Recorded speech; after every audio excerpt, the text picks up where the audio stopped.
TV Rain and the Mildberry Inspiration Project present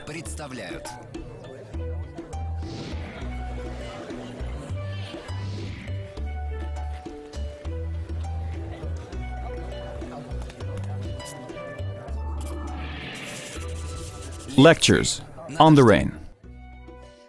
In the last month of this year, we decided not to waste time on the small things and present you with serious lectures on serious subjects.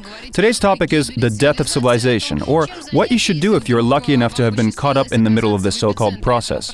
Here to reflect with us on this topic is a person who has not only read lectures, but has been a political analyst and has even given a tenor concert.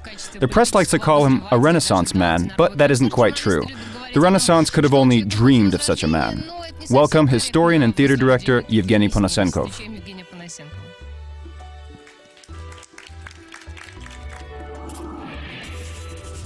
Lectures on the Rain.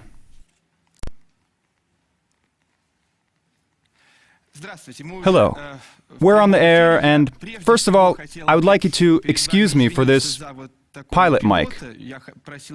I asked for a lapel mic, but as it turns out, several years ago, everyone started using pilots. That's first. Second of all, today's topic is quite serious, so I thought, why wear all black like a serious lecture, and decided on something a little brighter. I hope you'll excuse me and understand. After all, the death of civilizations is such a serious subject, and we need to start on a high note. Right away, let's agree upon a few things with everybody. First, if any of you don't agree with universally accepted things like the times table, basics of logic, existence of things like the golden ratio, black and white, hygiene and sanitation, and so on, I won't take up your time, and you won't take up ours. That's first. Second, because we are somewhat limited in time, and there are all sorts of news breaks ahead, because of course we know nothing about the servility of our own nation, about the explosions in the Middle East, and that all religions are equally peace-loving.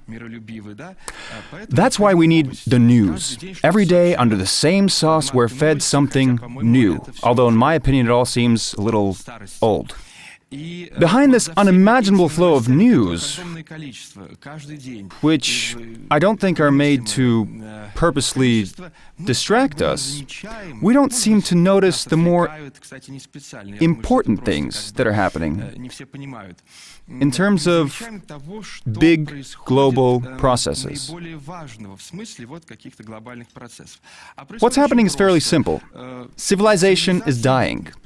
And this doesn't mean there's going to be a 2012 apocalypse, headless horseman, Hollywood, everyone's going to drown or we'll all explode.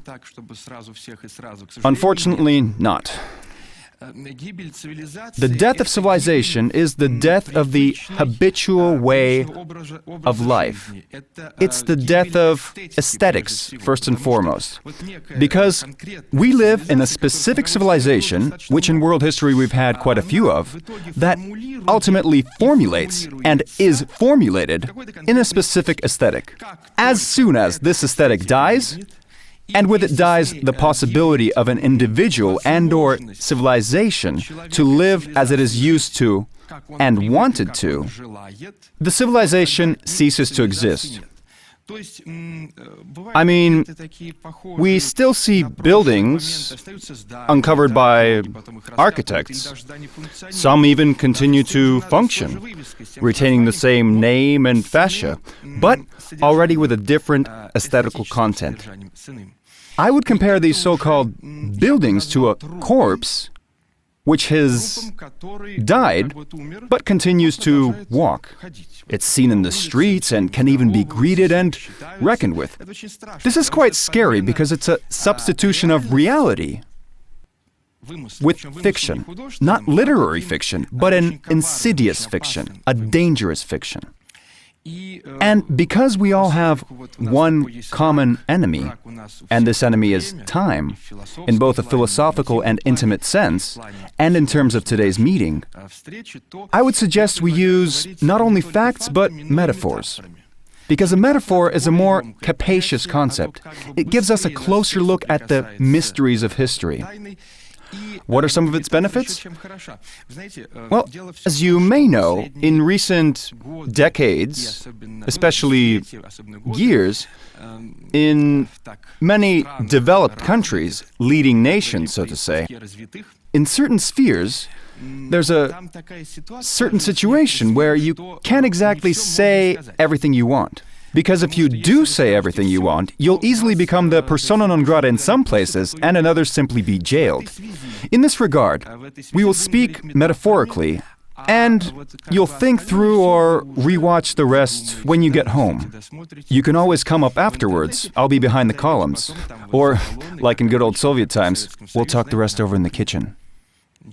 Nothing changes. No iPhones, though, because everyone has one nowadays, and then they secretly upload.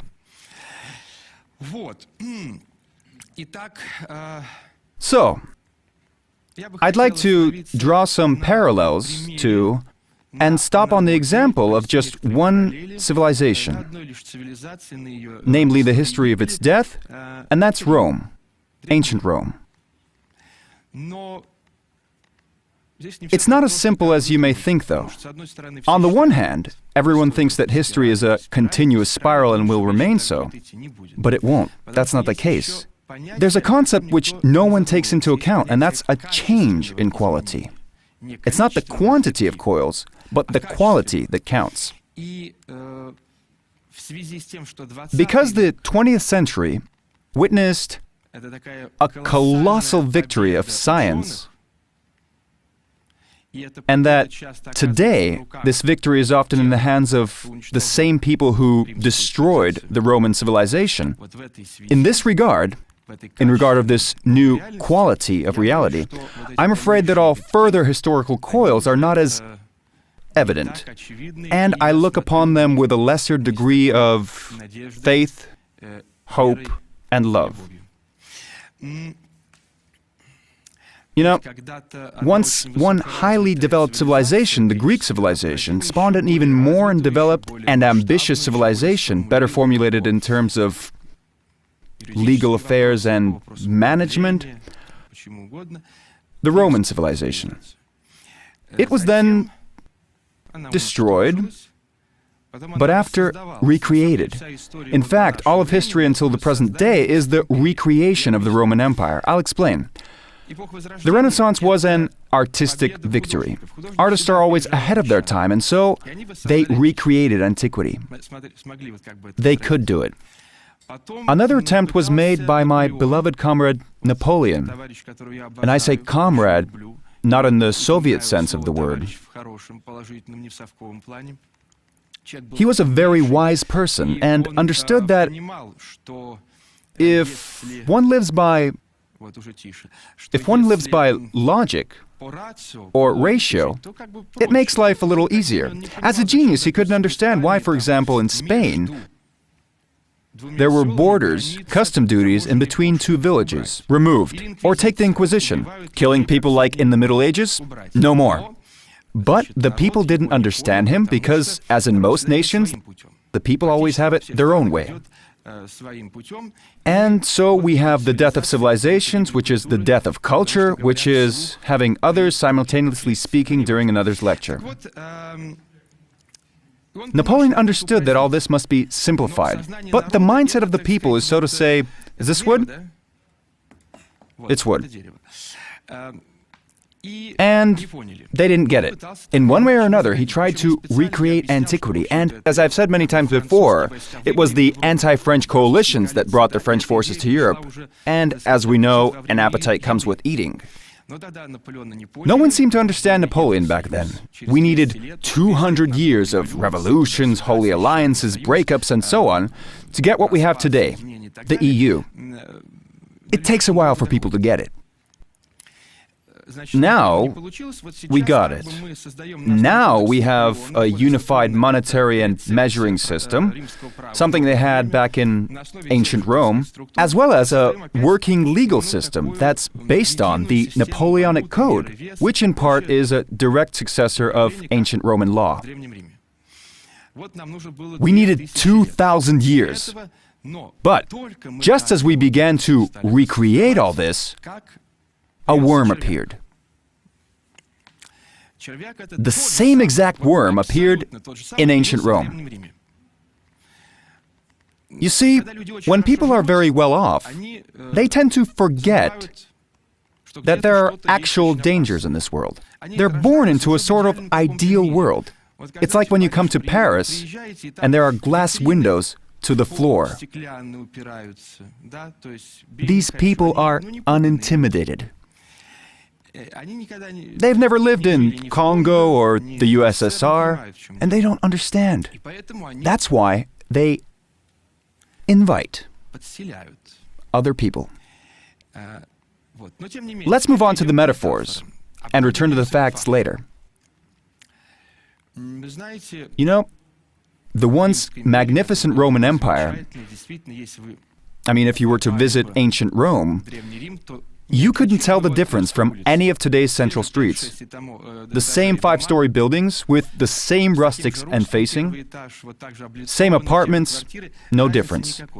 Painted murals better than the ones in the 19th century, high life, clubs, thermas, public lectures, performances, bread and circuses for the people, just before the elections, 1-to-1. The level of civilization was such that medics performed operations on the cornea. Imagine the level of civilization. That's ancient Rome. So for a while this developed and developed, and then they had barbarians and more barbarians, and then came August 24th, 1410 AD. What happens? Rome is sacked by Alaric, the Visigoths. Wait a minute, such an advanced civilization sacked by the barbarians? Nothing just happens on its own. Open Procopius of Caesarea, the ancient historian, a sensible man. He says, in Rome there were slaves and there were freedmen, meaning men who were slaves but then became Roman citizens. These freedmen received citizenship, but with partial deprivation of their rights, and continued to work for their owners. And when the Visigoths approached the city on the 24th of August, it was these comrades who opened the gates. Note that Procopius writes not for his time, but for us.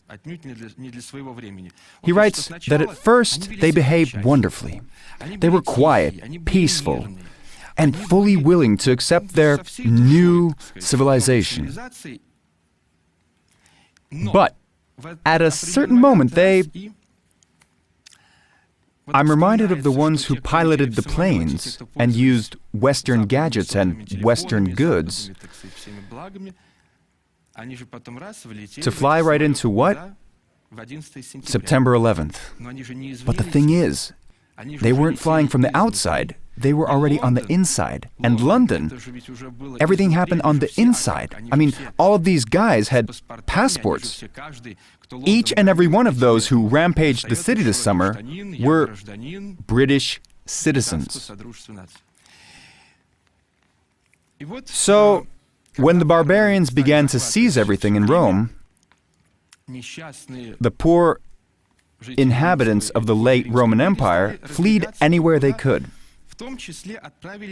which included the distant island lagoons, which they later called what? Venice. One of the most beautiful enunciations of Western civilization, which of course collected cultural aspects from all corners of the Byzantine and the Western Roman Empire. And this civilization was based on those who had fled from the barbarians. Centuries passed. And a month ago, I once again visited Venice. arrive at Marco Polo Airport, take the water taxi, feel the breeze and the passionate splashes of the water and waves in my face, get to San Marco, get to the hotel, walk around the city, and feel that I'm missing something in Europe. There's the architecture. There are the tourists. Local Italians. There's everything. But I'm missing something in Europe. Well, after Paris and London, I'm missing a little bit of Africa.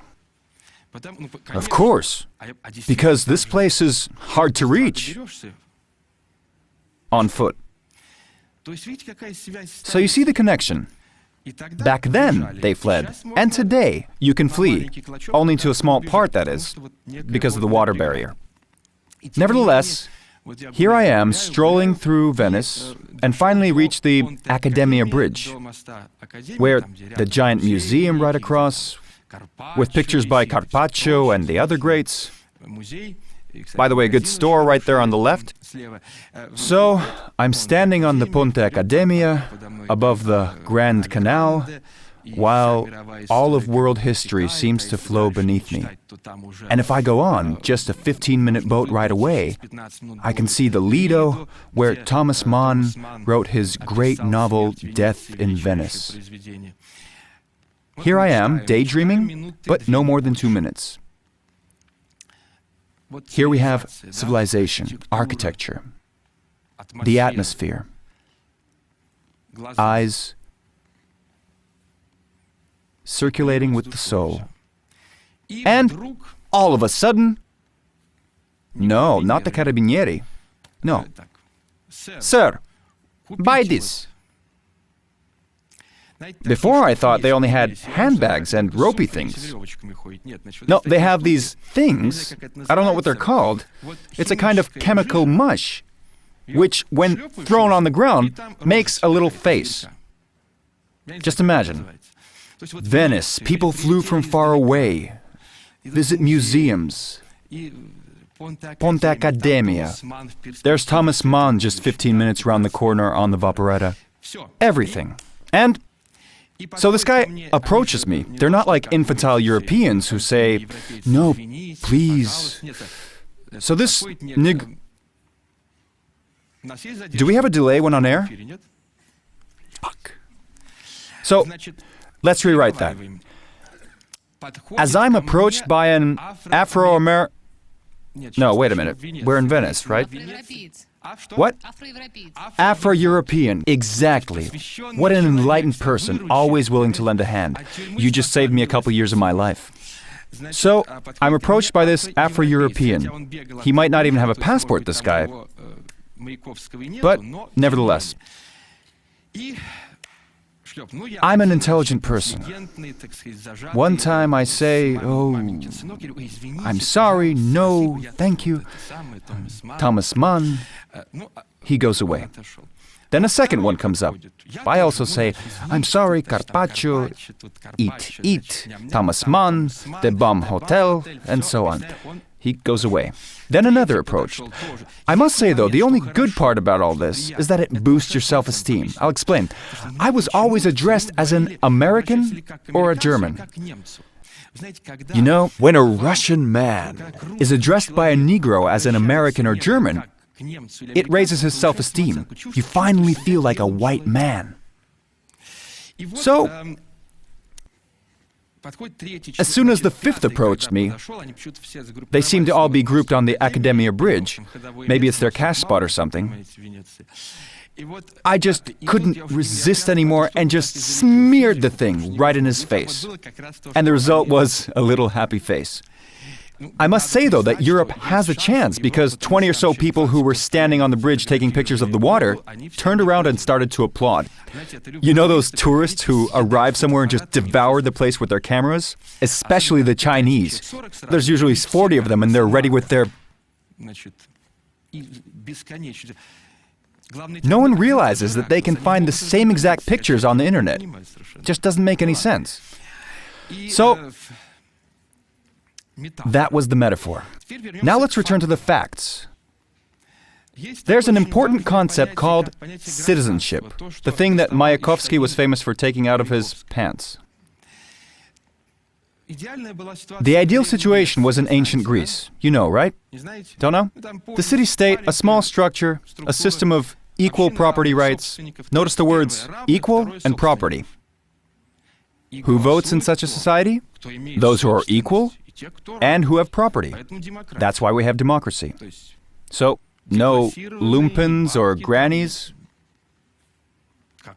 or else they'd definitely choose a Parthian king. All he'd have to do is just toss him a bone and in ancient Rome, it was almost the same. Citizens, equal requirements for property. But then, slowly but certainly, after all, they too were unintimidated. First, the freedmen became citizens. Then the residents of what is now modern-day Italy became citizens. Then all those who live in the empire became. Then, a frightening date, 2012 AD. 2012 AD, what happens? Comrade Caracalla, the one who built the thermas, granted citizenship to all residents of the empire. Open Herodianus, a historian who writes, Emperor Caracallus was gallivant with the barbarians, wore barbarian clothes on special days. He even wore a barbarian wig, a long barbarian wig. And then comes this genius phrase. The barbarians rejoiced at such a sight. I borrowed this phrase for the title of one of my articles in Kommersantъ-Власть newspaper 6 or 7 years ago. Unfortunately, it's become even more relevant. And so, the process went on through the federates, the army. As you may know, barbarians on the border of the empire became Roman warriors. And after finishing their service, were granted citizenship and the same property rights. Romans. Thus, citizenship lost its purpose. Roman citizenship. Not only citizenship. There's this great science called chemistry. Let's say, for example, we have a glass of water, which somehow mysteriously appeared. Very sly. So, there's water here. But if we add, well, I won't say anything bad. After all, we are all enlightened and politically correct. If we add, I don't know, the best, a little bit of Vieux Clicquot, a brand of champagne. Champagne we've got. Mix in some black caviar and red caviar, some sterlet, the best you have. These are all good components, but this will no longer be water. The same thing applies here. If you mix and mix and mix, it will no longer be tolerance, but a different phenomenon altogether. So, before this becomes something else, so they added and mixed. And then, you know, historians can be quite foolish. We see in textbooks, the Roman Empire collapsed in this year, 476 AD, Augustus and so on. Listen, at that time, it was no longer a Roman Empire. The composition was different. It made no sense. Apart from citizenship, what else is there? We'll talk about the economy later, because when my fellow historians mentioned the latifundias, which were decaying for 4 centuries, can you imagine being in a crisis for 4 centuries? I'd wish to be in such a crisis. What's more, they say that these latifundias were huge households where the workers weren't quite slaves and were free to work the land. Then, they say, this all evolved into feudalism.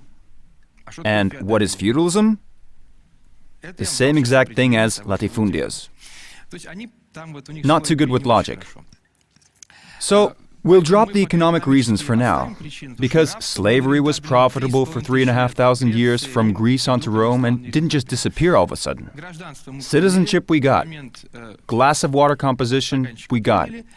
one more very important thing. There's a disease called anhedonia. You know what hedonism is, the love of pleasure and all that. An means rejection. Rejection of luxury. When you already have everything, you sometimes want to live under extreme circumstances, maybe do something else. And this appeared in ancient Rome. When we mention Christianity, we don't think that it was once a small sect that came from the East, which didn't draw much attention. Then the sect moved to Rome. They do say the slaves wanted equality, and so they turned to Christianity. They might have wanted to turn Christian, but they didn't have much of a say. Their owners had the say. How did Christianity enter the minds of their owners? Who read Ostrovsky? Can I get a count of hands? Ostrovsky. Not everyone went to school. All right. He has a brilliant play called Enough Stupidity in Every Wise Man, and many others. There's a character called Maniefa.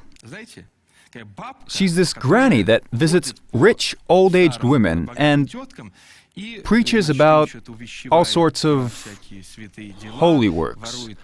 This while stealing apples and accepting a glass of... Zuyeva and Pankova brilliantly played this role in the Mali theater.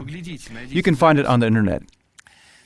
So these grannies wandered around, and the once young ladies who had stopped having sex in their 20s, now in their 60s, wanted to come to God. So, via this Maniefa character, they came to God. The same thing happened in Rome, because, as they say, nothing ever changes. As a result, rich, noble families came to God. What does this mean? There were, as you know, many gods at the time. You see, the thing is, already in the 1st century BC, both Cicero, if we give him a read, and Lucretius Cara, if you look him up, they wrote that by that time, nobody took the belief in the gods seriously. They were there for the aesthetics and for the plebs. Why? Because the temples were beautiful, columns and all. Should we continue building them? Sure. Are fertility festivals a good thing? Great. Beautiful. Turns you on. And people need such things before the elections. Everything's okay.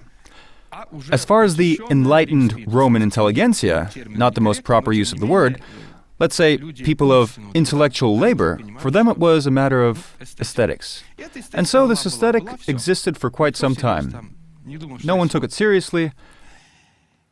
And then all of a sudden came this idea of faith. Remember Constantine, who declared Christianity as an official religion, but himself was baptized just before death. Evidently wasn't too serious about the whole thing and did it just in case, like Socrates.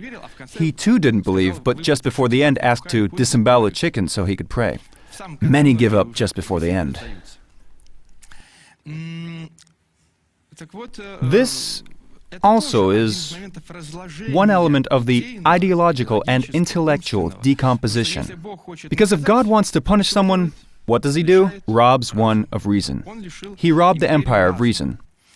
Because first, we had Roman surgeons performing operations on the cornea. And in just several centuries, the Middle Ages, we had a 90% child death rate and a lifespan of 28 to 30 years. Why? Not just thermas, washing was forbidden. By the church, of course. Imagine you're a woman, and you wash more than one time a week. If so, you're the devil's accomplice. Keep that in mind. That's Middle Age standards for you. What science can we talk about? Can't dismember bodies? Michelangelo was almost jailed, Leonardo was almost jailed. They forbade anyone to study the human body, and there was no medicine. Now these imbeciles use all this to live an eternal life here. I have nothing against an eternal life up there, but why are you here so long, with all your jewelry? So, there we had Christianity. You know what? I've got a big secret for you folks. You've been seriously lied to, because what you think of as modern Christianity isn't really... Well, let's imagine there really was this philosophic figure of a Socratic Platonic type like Christ. Even if you read the canonic gospel, everything there is wonderfully written. That is, if you cut out the Old Testament, which Jesus himself said to throw out because he wanted love, and all he saw there was punish, punish. If you read this gospel, you won't find any of the things you're shown on TV. Who knows what paganism is? Polytheism, right. Educated people. You've read the big Soviet dictionary. Polytheism. Excuse me?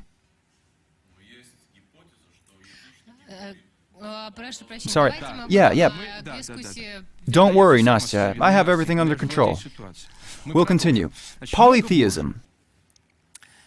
Now let's think. Today we have who? Saints, whom we have a larger amount of than any Mars, Jupiters, Venuses, and so on. Every saint protects you against something. From this or that illness, this one gets you pregnant, cures a runny nose, this one controls the travelers, everyone is covered. We've traded the bad for worse, but not one pagan in Rome or Greece had any intention of praying to a part of Apollo's bone. Could you imagine such idiocy? He prayed to beauty, to an idea, to meaning. Or something like Venus's tibia. Be my guest. Or in San Marco, €5. I'll tell you. Imagine San Marco. Beautiful. What's beautiful is usually free. It's like when you buy a classic on DVD and it costs you $1.25, but the latest blockbuster costs you $20. The same thing in San Marco. You enter and see all this beauty, and to your right, there's this small room about the size of this room, with all those relics. What do they look like? Well, they resemble chicken bones. Shrunken skulls. You would think a skull can't be this small. Apparently, for saints it's possible. And this cost €5. I don't know, maybe it's cheaper for the insiders. And people stare and take pictures. It's actually prohibited, but everyone in Europe is so polite, they'll never tell you. They're all about tolerance and human rights, so they look and take pictures. And what's more, it amazes me when people think, do you know the movie Treasure of San Gennaro? The famous Italian film with Nino Manfredi, a brilliant movie. There we see Naples and St. Gennaro, and this old woman who approaches the saint and asks, "St. Gennaro, I just bought a lottery ticket. Please help me win." The same thing happened in antiquity when a traveler approached the statue of Hermes asking, "Grant me a successful voyage." No difference. It just became more popular today. But in antiquity you had aesthetics, and here we have scabs. Speaking of aesthetics, who knows anything about Saint Christopher? Can I get a raise of hands? None. That's because they don't advertise him. I'll explain. Nowadays, the boys in dresses and robes are clever. They tend to sometimes forget that they once claimed that the earth stood still and burned people who thought otherwise. Some even agree with evolution. That's how it's written, they say. We've got nothing against it. I guess 6,000 years and 6 million means the same thing for them. And so, these cunning fellows started giving up some of their saints, just betrayed them. There was a very famous, powerful saint called Christopher. He had the head of a dog. If you Google it, you'll find over 50 different icons with a genuine dog's head. I won't tell you his story because, as always, there are over 50 different versions of it, and we just haven't the time. The point is, in 1722, the Holy Synod announced that they will no longer depict this saint with the head of a dog. And so they gave him a human, Darwinian head. And that's why you have no idea about their doggone past. I hate it when they hand in one of their own. Strangers I can understand, but one of their own. Moving on. If you open the Gospel, you won't find anything on miracle workers. Not a word. They're mentioned one time in the Old Testament and one time in the Corinthians. So, no venerations. A side note, I see that Nastya, our wonderful host, has a few positive changes since I was last here. She's expecting. I can link this with only one thing. She told me that next week she goes on maternity leave. Just imagine how fast it works. For those of you who don't know, TV Rain is located right across from the Cathedral of Christ Our Savior. And I'm afraid if we see such great results, maybe we should ask the cameraman. Maybe someone else is feeling a little double? Evgeny, I think we need to digest this information over a short commercial break. This is the provocative lecture from Evgeny Ponasenkov, and we'll be back in a few minutes. Why provocative? I only... Lectures on the Rain. If anyone got lost in the florid thoughts of our lecturer Evgeny Ponasenkov, I'll remind you that we're talking about the death of empires and civilizations. That's the topic of today's lecture, and in about 15-20 minutes we'll start the Q&A, so don't be afraid to write us on the web at tvrain.ru or via Twitter. So, in the previous part, I explained why that civilization collapsed, the main reasons, and with the help of metaphors, because otherwise there'd be consequences, drew several parallels with the present day. We understood that if God wants to punish someone, and I must say that I am by no means an atheist, it's more complicated, but that's not for the air. So, if God wants to punish someone, he deprives man of reason. Let's talk a little bit more about Rome, though. This year I visited not only Venice, but Rome. Let's compare the concepts of God and punishment. Who knows the Pantheon in Rome? 2. You know that the Pantheon was the temple of all the gods. And so I enter and see right above me a great, genius idea, the oculus. A circle-shaped window cut through the roof, and light that is equally distributed throughout. When we walk down the streets, there's a lot of sky above us, and we don't really see it. Errands, money, we just don't see there's a sky above us. Here, they deliberately stop you and say, there's a sky. The smaller, the more concrete it is. And so there was the Pantheon. And having read the tour guides, I knew that there was this 2,000-year-old building, ideally preserved, which even the barbarians couldn't do anything to. Only Barberini removed the gilding. That's Cardinal Barberini. I must say, Roman Catholicism really parasites on antiquity, because all the temples and basilicas are built out of bricks that came from the dismantled arenas, colosseums, and so on. One word, parasites. And what makes up a contemporary basilica? From the Middle Ages and on? Columns, a portico, in effect, an ancient temple, but with a different filling. They stole everything. And after I've enjoyed this marvelous oculus, I take a look around. What do I see? I was there in the beginning of January. This meant that all the Christmas decorations were still up. And why was the Pantheon preserved? Because it was reoriented from the Pantheon into a basilica, where till this day there serve So here we're shown this great idea of God. What else could draw people's attention? Incense, books, sticks, stones, Christmas trees. And to my left, a wonderful exposition, the nativity scene.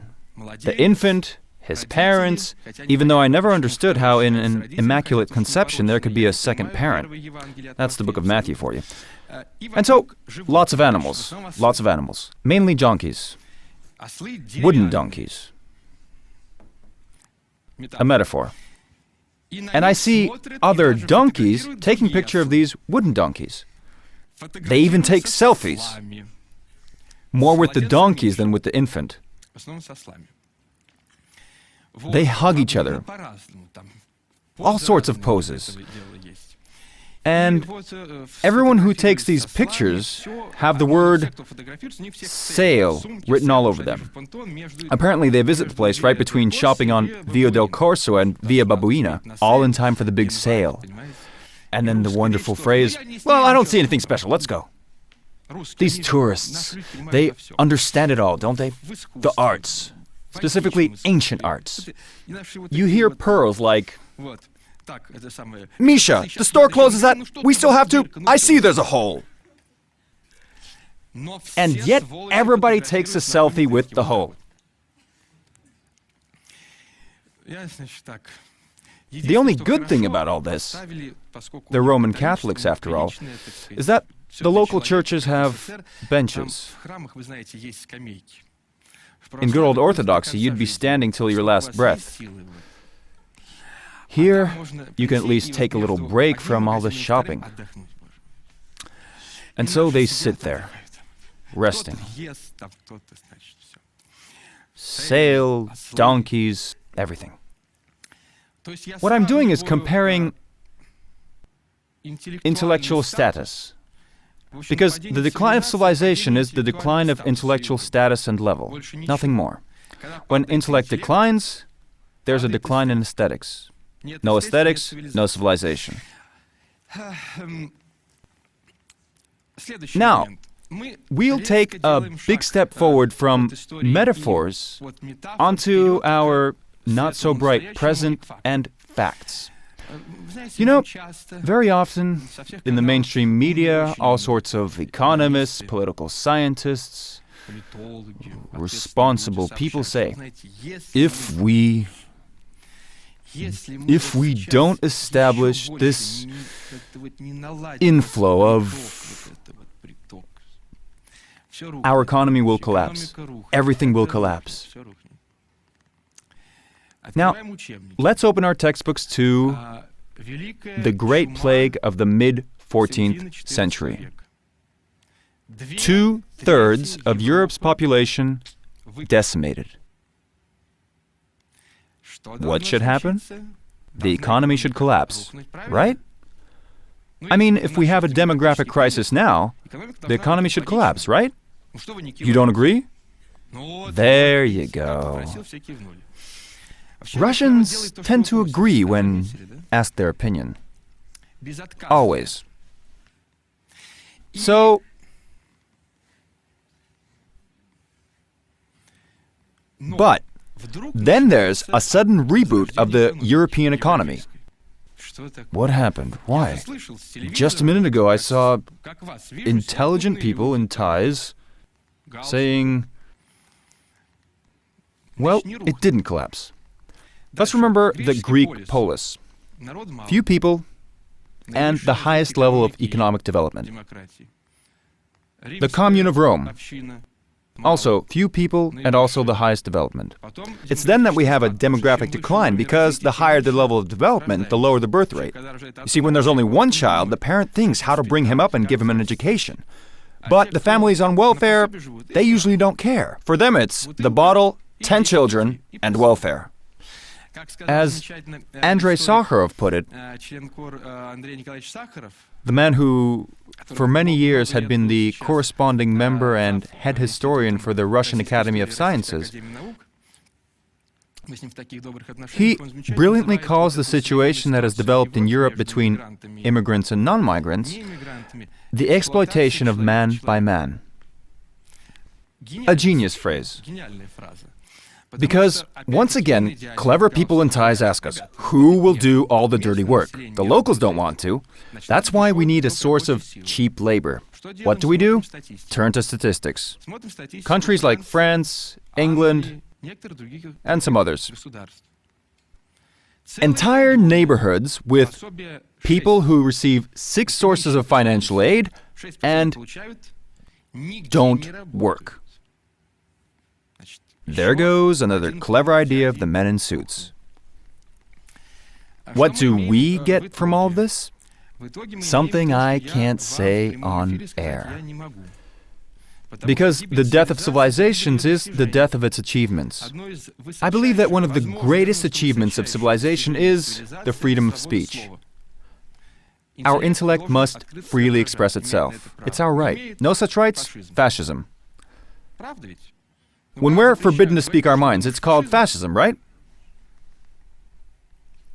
And I think fascism is scary.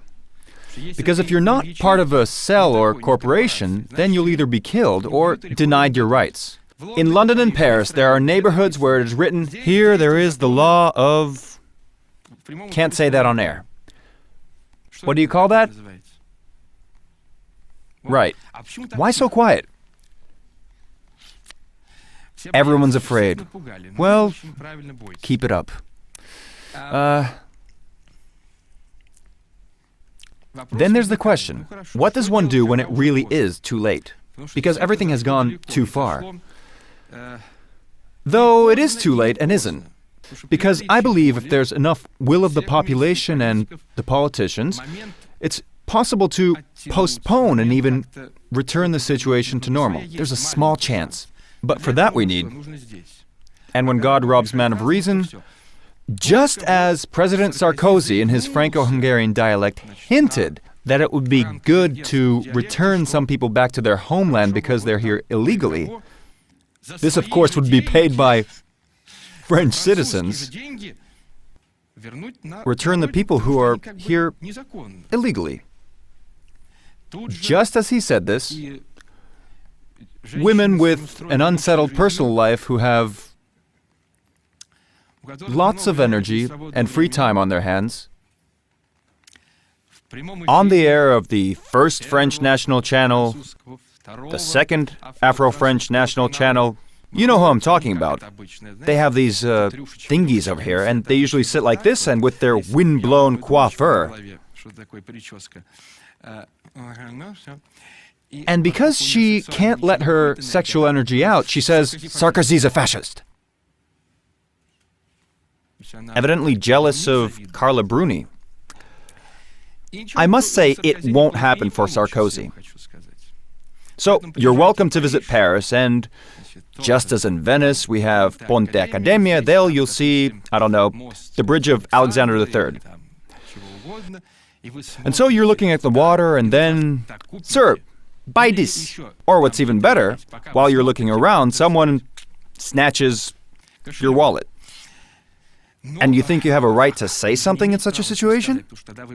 No, you'll be the worst person on the planet if you do. And so this continues, and I'm afraid that nothing will change. So the question is, how can you spend time usefully? You see, today's Europe is a museum. Nothing new is being created. Just as we have the oldies and retro FM because we can't think of anything new, they can't either. Charles Aznavour is still on tour. It's impossible to outsing Dalida. They're making movies about Edith Piaf. They've stopped creating. The civilization has died. Only remakes, sequels, and so on. Because the spirit has left the civilization. Its chemical composition has changed. So all we have left is to live it out in the present context. Visit museums, make your apartment a museum, make yourself a museum, delight in the small things like handkerchiefs, I don't know, rings with images of Emperor Hadrian's coin, little things. Listen to Verdi, Edith Piaf, and so on.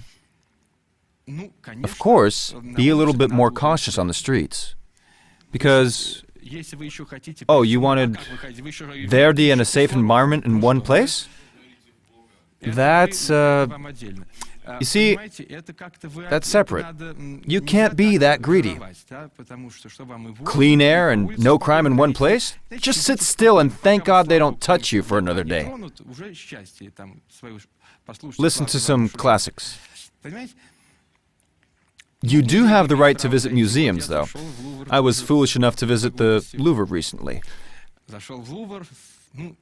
Take a guess, what's the first picture everyone goes to see? Who knows? The Gioconda. You're just like the rest. As I approach the hall where the Gioconda hangs, it's this long hall where all the Renaissance artists.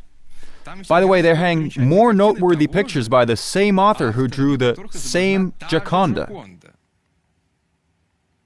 If you ever see St. John the Baptist, also known as Bacchus, you just compare the two pictures and think it over for a second. It's hanging there with no guards. So, to the right is the hall where this group is standing, taking pictures of this copy. Bulletproof glass. Several meters of railing, so you can't approach. And then a crowd of these... And they're all twitting. I saw Gioconda. Or Gioconda saw me. And on both sides, two... How did you say? Two Afro-Europeans. Afro-Europeans. A metaphor.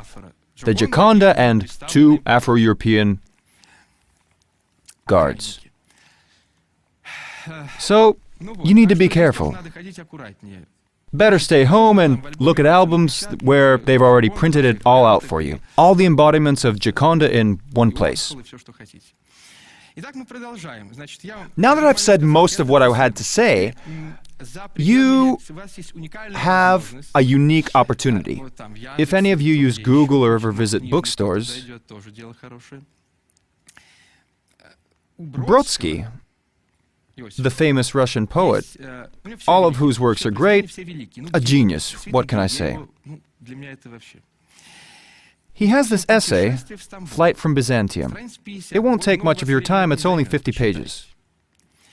There are also the works of the world-renowned geneticist, Nobel Prize laureate, confirmed, James Watson. Brodsky already lies on the San Michele Cemetery in Venice. James Watson is somewhere around 83. These two don't care anymore. They won't be arrested, and they can say anything they want. So read Flight to Byzantium and James Watson's works, both Nobel Prize winners. And they'll tell you something I can't afford to say because of my age and my wish to visit the Ponte Academia several more times. By the way, as you may know, I'm in the middle of writing a book right now. And I remembered Agatha Christie and her 10 Little Negroes. I recently had to type the title in my computer, and Microsoft told me that I had made a mistake. I try again. It tells me, you're an idiot. Well, I think one of us is definitely an idiot, so I look in the dictionary, 1985 edition, and see the idiot isn't quite me. They've gotten quite far.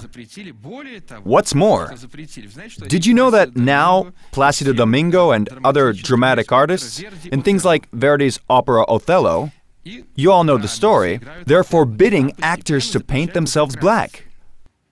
So I guess they don't notice there's a difference. Let's open Shakespeare. Remember how the great Mordvinov played, "For I am black." And what happens today? We see a poor white male actor who comes on stage, looks at his white hands, and says, "I'm black." Looks like a complete idiot. This debilitation of the surrounding world is a scary thing. If we continue this contemporary logic, we should just forbid everything. I'll explain.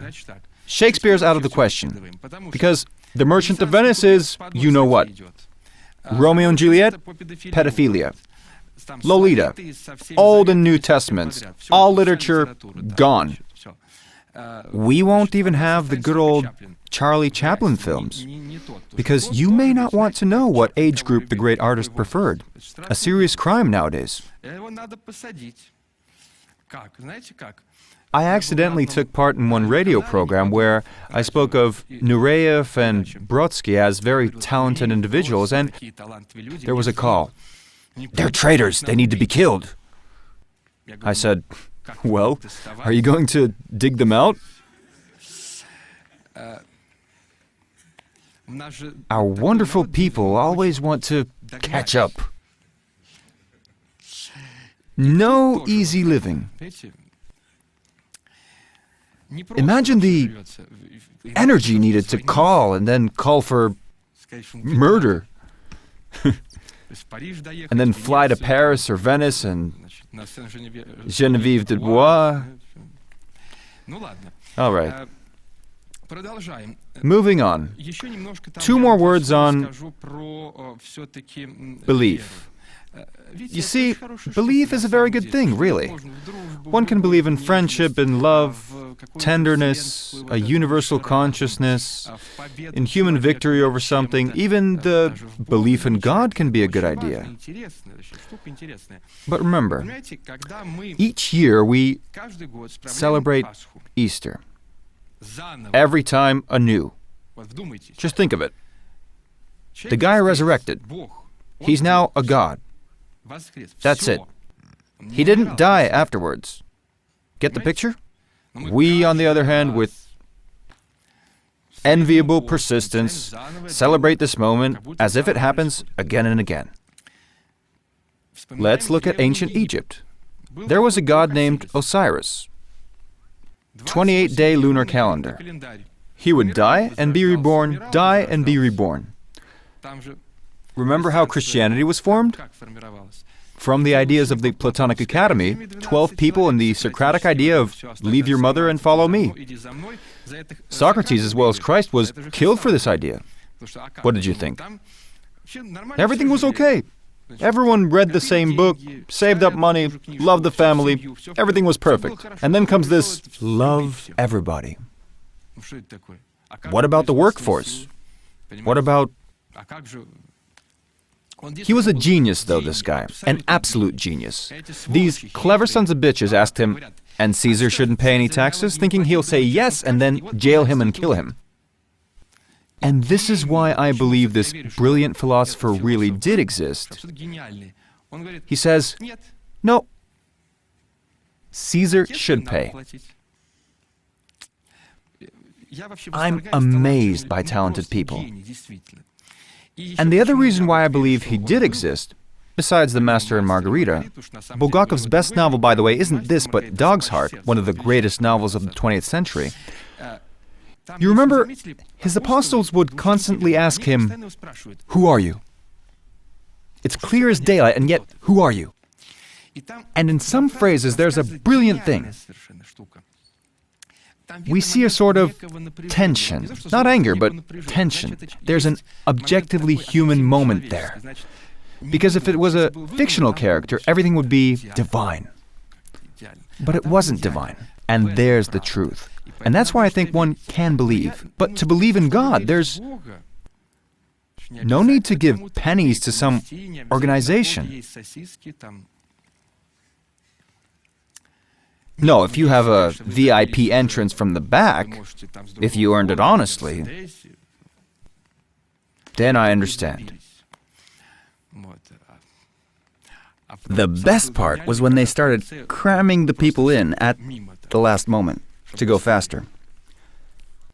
And what they didn't know was that just next door there was another piece of the same holy cloth, but unadvertised. Marx said, advertisement is the great engine of trade. So, how much time do we still have? I think it's about time to turn to the questions, so I got it. How much time do we have? One more time? Okay. Ladies and gentlemen, if you want to ask a question, please raise your hand. And I remind our viewers that you can also leave your questions on our official website at tvrain.ru and in Twitter. We already have some messages there and we'll readdress them to Evgeny. I must say I'm not an avid Twitterer, though. If I understood correctly, the name of the lecture is Death of Civilization. So I'd like to know, what is the objective reason for this death of civilization?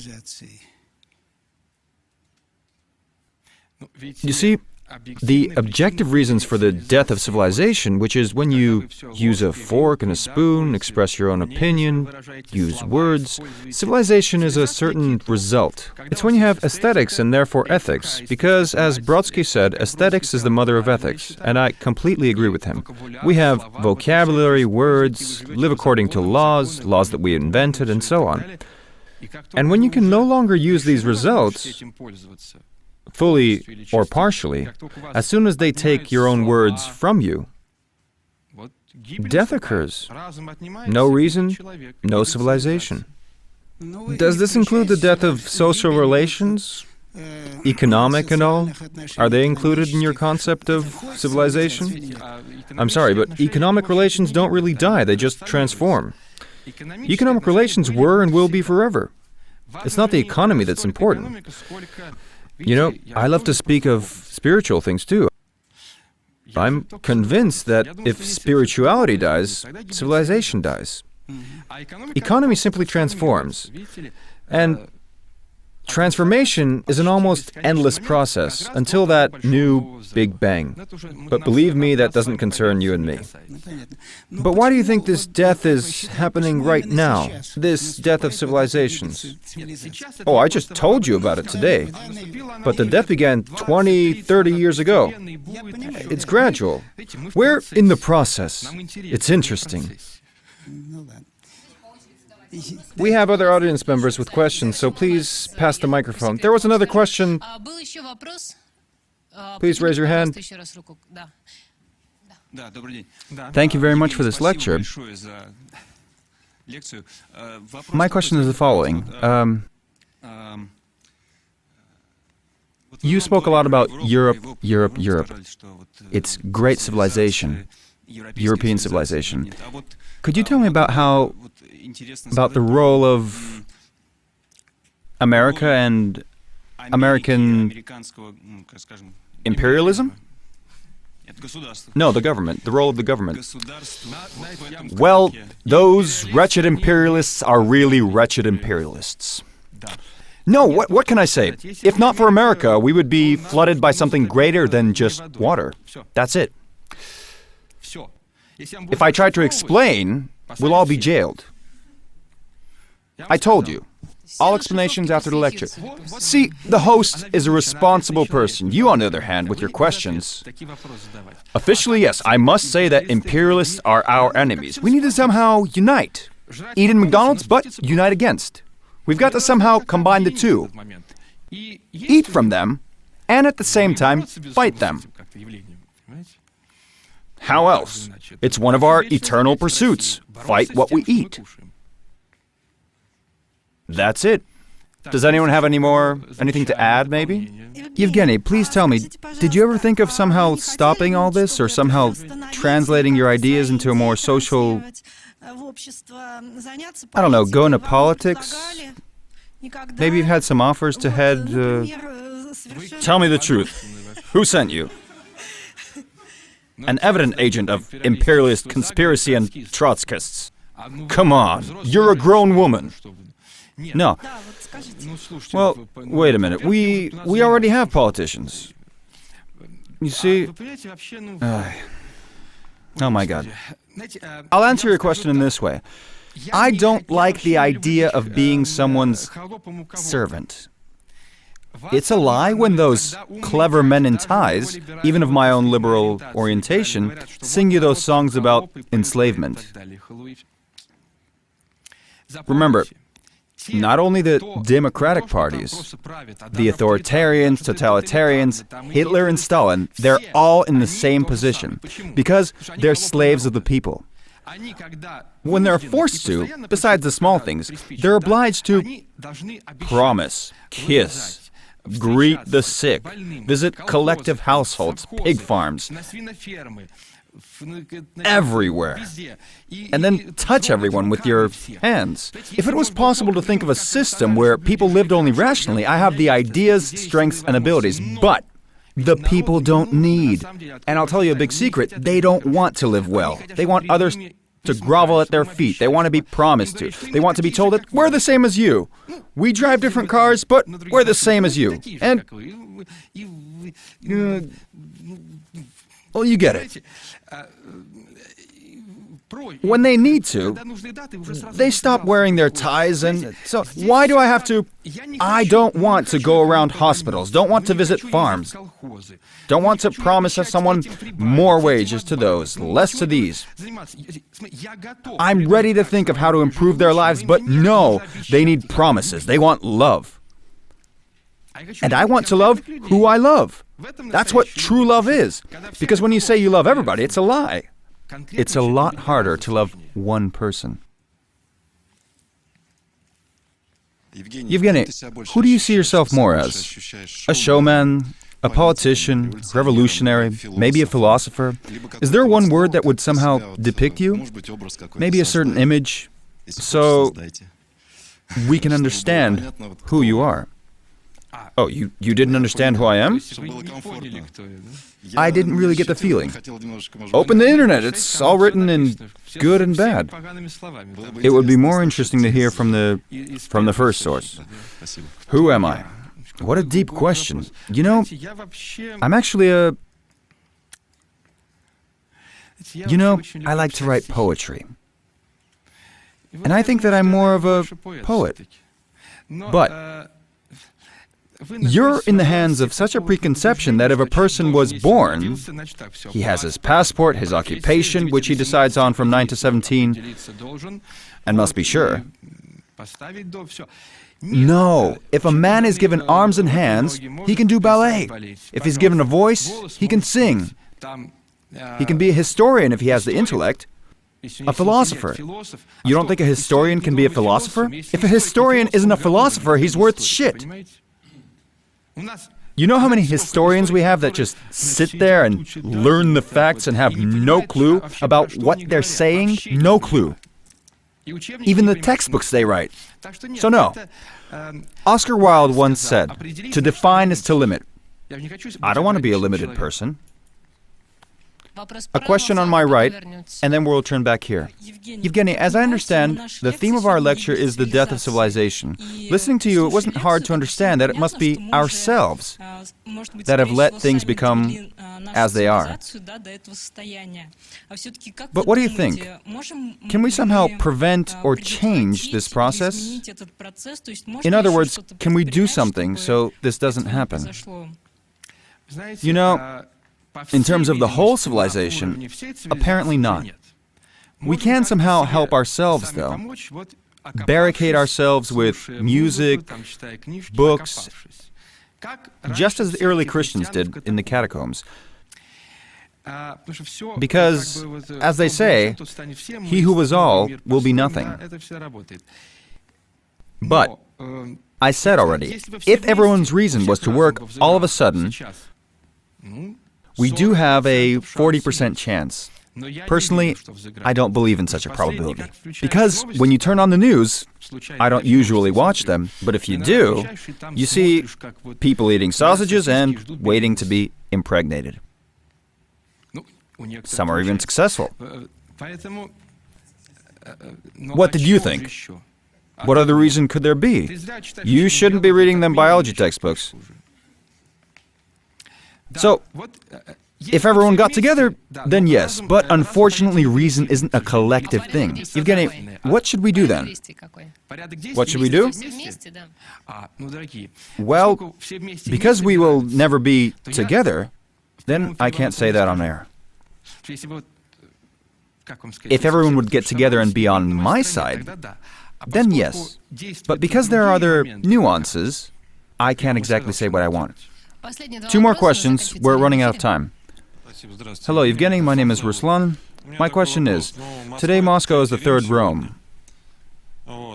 The Roman Empire was the 2nd. It dimmed and fell apart. The same thing is happening to us today. But life goes on and progress came in order to help us all. Maybe in Russia, progress came to help us. Progress in Russia or the world? In Russia, okay. I love it when in Russia we talk about Russia. In no other country do people speak so much about their country. Everyone thinks of Russia, and everyone steals and thinks. It's a conciliar nation. You know, I'm not ready to answer your question in academic terms. Because, first of all, we have to deal with the idea of the 3rd Rome, then the fall of Byzantium, because it wasn't really a fall, but simply a decomposition and destruction. And now, on progress, progress has always been there. In the 19th century, we saw things move because of the steam engine and railroads, and in the 20th century, we sent a farm boy to space. Though, I'm convinced that Mozart and Bach are more connected to the cosmos while sitting on the 1st floor of some building than a person who was just sent.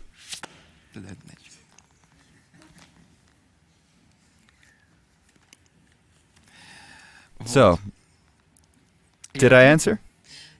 One more short one. Good day, Svetlana. Everything has a beginning and an end. Do you think that death is maybe the logical stage in the development of any civilization? Maybe there's another way to... In the second part of your question, you answered your first. But quite honestly, I'll say this. On a physical level, yes. A baby is born, then... the person dies. That's all of history in a nutshell. So if your editors play this back, they'll see my life in a flash. But that's the physical part. It dies. But metaphysics, that tenderness, love, art, the music of Mahler and Verdi, faith, that never dies. It neither begins nor ends. It just is. Lectures on the Rain. That was Evgeny Ponasenkov, theater director and historian. Thank you all who were here with us for this hour.